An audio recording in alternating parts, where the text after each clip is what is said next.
लोगों के चीखे, मंदिरों का तोड़े जाना और धार्मिक अशांतियों में मुझे भी देखना है। सन 1725 महाराष्ट्र ये बुलवान की तरह छोटे से गांव चमकी जन्म लेती है एक प्यारी सी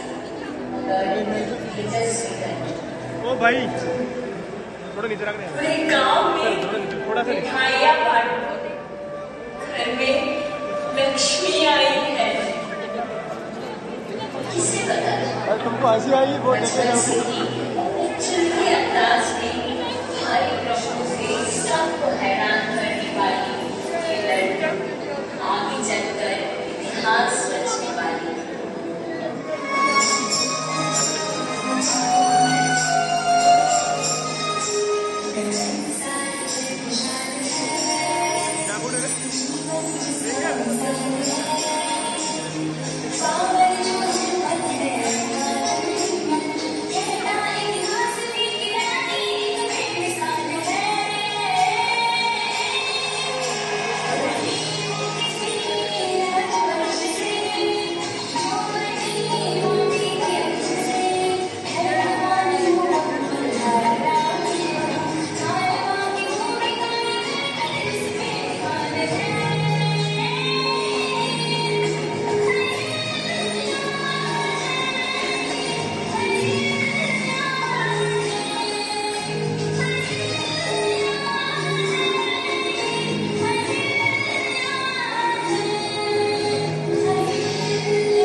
अपनी मिट्टी के पहचान के लिए मराठा साम्राज्य के हर एक व्यक्ति, बच्चे से लेकर बुजुर्ग तक रणभूमि में युद्ध लड़ रहे हैं। लंबे समय से चली आ रही इस विषय युद्ध में कितनी माओं का खून सुना हुआ। बच्चे ने अपने पिता को खोया। मल्हार राज्य कभी फूलों की बोली खिला करती थी और आज यही धरती उनसे लथपथ है। इस दर्दनाक परिस्थिति में आप सबको शक्ति देना, जितनी जल्दी हो सके आप इस युद्ध को रोक देना। सबकी सुरक्षा आपके हाथों में है और मानवा के सिंहासन का भविष्य आपका दायित्व है। हे शिव जी, हर बार की तरह इस बार भी अपनी इस अहल्या की पुकार सुनिएगा।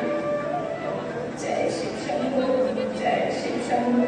सुबेदार साहब की जय हो।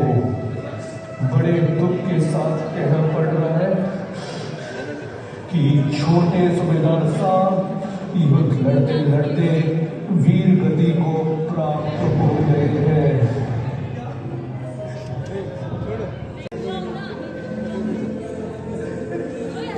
अरे ये क्या कह रहा सुन। महाराज मर गया। महाराज मर गया। जीवो जीवो जीवो।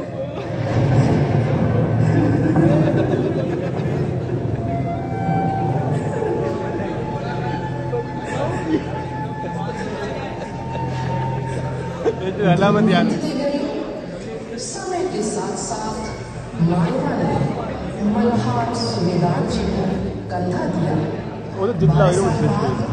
जब मल्हार सुबेदार जी का देहांत हुआ तो बात सिंहासन पर आ गई थी। क्या होगा इस राज्य का? कौन संभालेगा ये राजकुमार? क्या हमें अपने घर बार छोड़ने होंगे? क्या हम गुलाम हो जाएंगे? कितने प्यार से सींचा था इस मिट्टी को। क्या हम यूं ही बिखरने देंगे? क्या कोई होगा जो हमको सहारा देगा, कोई संभालेगा? बस बहुत हुआ। मालवा पे छाए इस काले बादल को हटाकर नए सूरज को देखने का समय आ गया है। अब समय है शस्त्र उठाने का, अपने हर दुश्मनों का सर अलग करने का।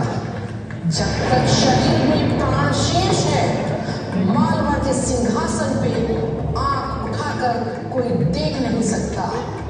मैं उठ खड़ी होंगी, अपने दुश्मनों से लड़ूंगी।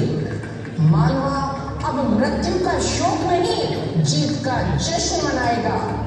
और मैं अहिल्याबाई होलकर आज से यह शपथ लेती हूँ कि मेरे रहते मालवा के सिंहासन पर कोई आंच नहीं आएगी।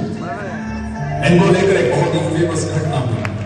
ऐसी घटना ना कभी किसी ने देखी थी और ना कभी किसी ने देखी है। उस समय हुआ ऐसा था कि अहिल्याबाई का बेटा माधवन अपने रथ पर सवार होकर राजवाड़ाओं के पास से जा रहा था। तभी अचानक से एक गाय का बछड़ा खेलते हुए उनके रथ के आगे आ गया। मालेराव का रथ रुक नहीं पाया और उस छोटे से बछड़े को कुचलते मचलते आगे बढ़ गया। बछड़ा रथ के बार से पूरी तरह घायल हो गया और तड़प तड़प कर मर गया। इसके बाद मालेराव ने इस पर ध्यान नहीं दिया और इतनी घटना हो जाने के बाद भी रथ को लेकर आगे बढ़े। फिर रानी अहिल्याबाई का रथ भी उसी रास्ते से गुजरा और उन्होंने गाय मरे हुए बछड़े के पास देखा तो गांव के लोगों से उन्होंने उसके मरने का कारण पूछा। कोई भी रानी को बछड़े के मरने के कारण नहीं बता रहा था। फिर अचानक एक व्यक्ति आगे आया और उसने अहिल्याबाई को सारी घटना बताई। अपने बेटे की ऐसी हरकत के बारे में सुनकर रानी का गुस्सा एकदम तेज हो गया। फिर वो आंख बबूला होकर घर पहुंची और अपनी बहू से उन्होंने पूछा कि अगर किसी माँ के सामने उसके बेटे को कोई रथ चढ़ाकर जान से मार दे तो ऐसे व्यक्ति के साथ क्या करना चाहिए। इस पर रानी की बहू मीनाबाई ने कहा कि ऐसे व्यक्ति को मृत्यु दंड ही देना चाहिए। फिर रानी ने बहुत देर तक सोच विचार करने के बाद सभा को उन्होंने फिर अपने बेटे मालेराव के हाथ पैर मारे। इसके बाद उन्होंने आदेश दिया कि उनके बेटे को रथ से कुचल दिया जाए।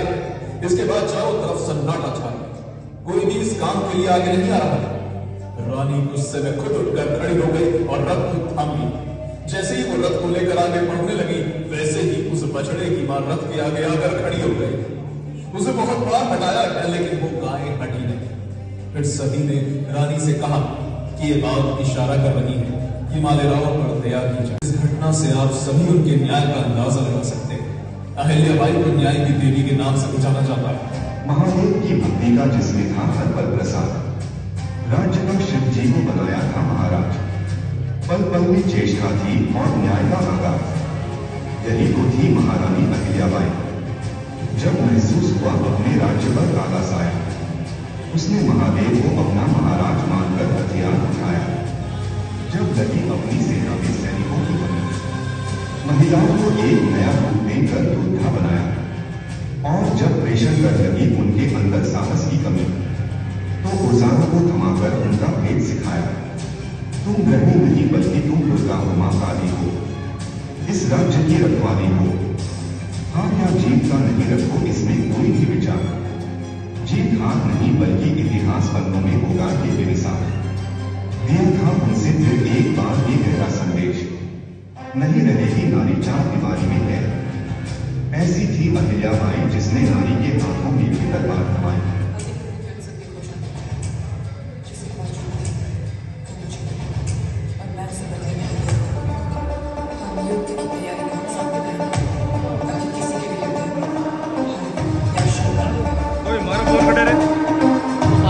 ये राग है डिफरेंट नहीं है।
गवाही, जिसने दिन खून बहाए उनकी लड़ाई। ऐसी थी महारानी अहिल्याबाई, जिसने महाराज रघुनाथ को भी सीख सिखाई। चिट्ठी भेज कर दिया था एक ऐसा संदेशा, इतिहास में ना हुआ था कभी ऐसा। है राजन तुम सोच रहे हो हमें एक अबला नारी, ये भी भूल है तुम्हारी। मिलना मेरी सेना से युद्ध के मैदान में, बढ़ते कदम में और चलते हथियार में। पर याद रखना यदि जीत हुई तुम्हारी, तो इसमें भी ना होगी मेरी जल्दी कसाई। और हारे यदि तुम इस नारी सेना से, ये हास्य इतिहास लगेगा तुम्हारे कदम पर माथे पे, कि हारे तुम एक अबला नारी से। पर चिट्ठी रघुनाथ को हुई हैरानी, देख सैनिक को उसने जताई परेशानी। अहिल्या नहीं है कोई कमजोर दुर्बल नारी, जिस पर हो अत्याचार की बारी। भेजो सैनिक उनको हमारा ये संदेशा, जो उन्होंने सोचा है नहीं है वैसा।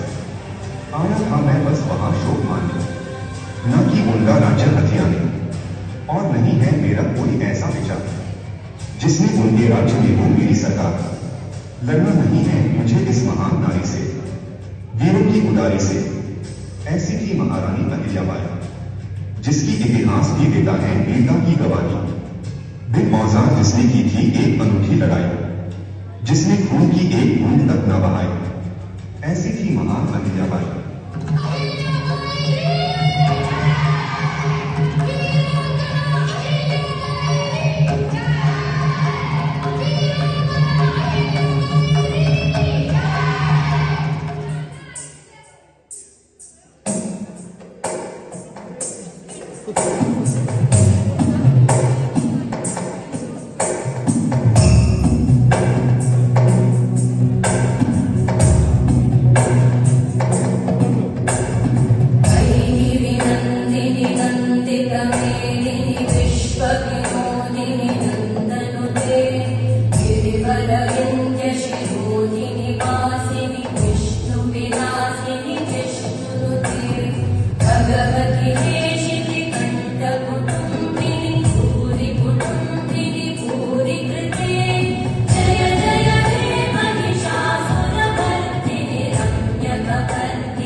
हमारे जीवन को प्रभावित कर एक नई दिशा दी।